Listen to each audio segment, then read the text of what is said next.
And for more on Canada's energy policies, joining us from Toronto is Richard Carlson, Energy Policy Associate at the Moat Centre. Thank you for joining us this evening. Thank you for inviting me.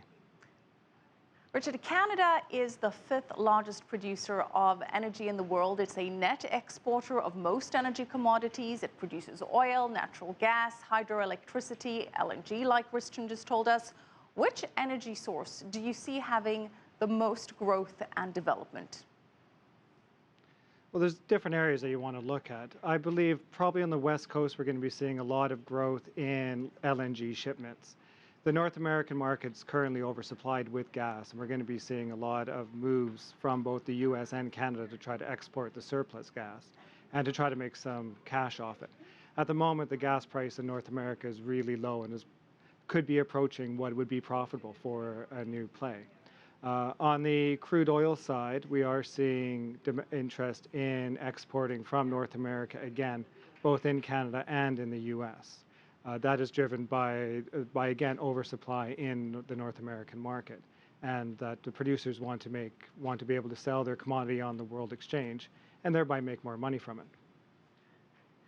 Well, in the meantime, Canada sends around 98% of its total energy exports to the US.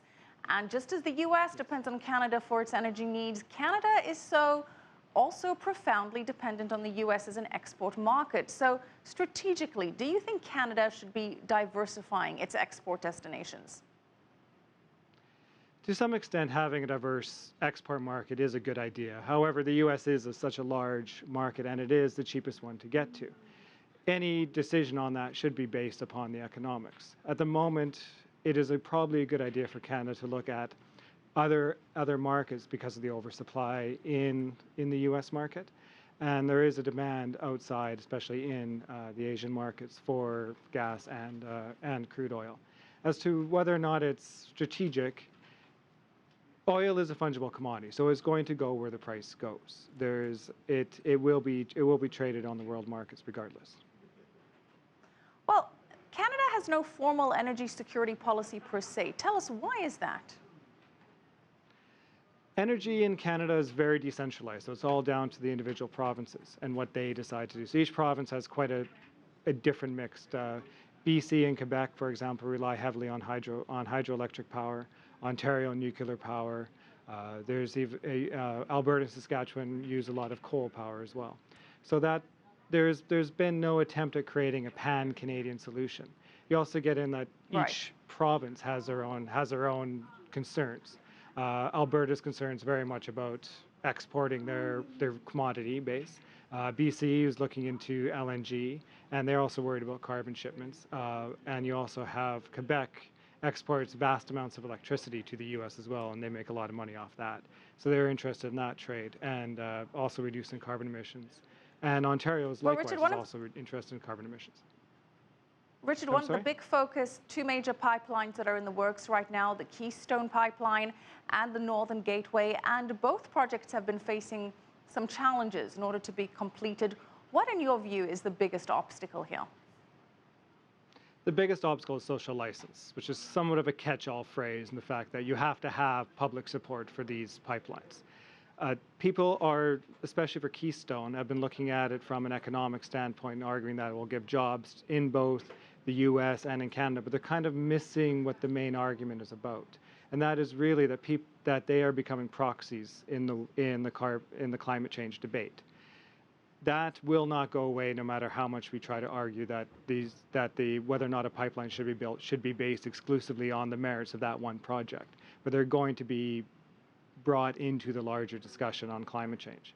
And at the moment in North America, in the US and in Canada, that discussion is just not happening. So I think you would need that discussion to happen beforehand. Well, geopolitical factors are certainly playing a part in here. The Obama administration has been dragging its feet on progress in the Keystone pipeline. But how does Russia now factor into the equation? Could this force the Obama administration to rethink its stance on Keystone, given that Russia is one of the largest oil producers in the world, basically supplies Europe with a majority of its energy? So with all the recent sanctions which have been put on Russia, could this play into a faster approval of the Keystone pipeline? I'm not sure that would play too much into a fast approval of the Keystone pipeline. What it could play into is a relaxation of the American prohibition on the export of crude oil. And there are other pipelines available. The Keystone is an important pipeline for Canadian producers, and it is an important pipeline for various other people. But it is a relatively small pipeline. It is only 800,000 barrels, 800,000 barrels per day, as opposed to the U.S. consumes 18 million barrels per day. So the Keystone is important, but it's not the catch-all of the entire strategy. I believe with the sanctions on Russia, there probably will be more of a push for the U.S. to start exporting its surplus. And there was talk about that before Russia, that the market's oversupplied, and the price differentials between WTI and Brent are now so large. Okay, we're running out of time. We're going to have to leave it there, though. Thank you very much, Richard Carlson, Energy Policy Associate at the Mowat Centre in Toronto.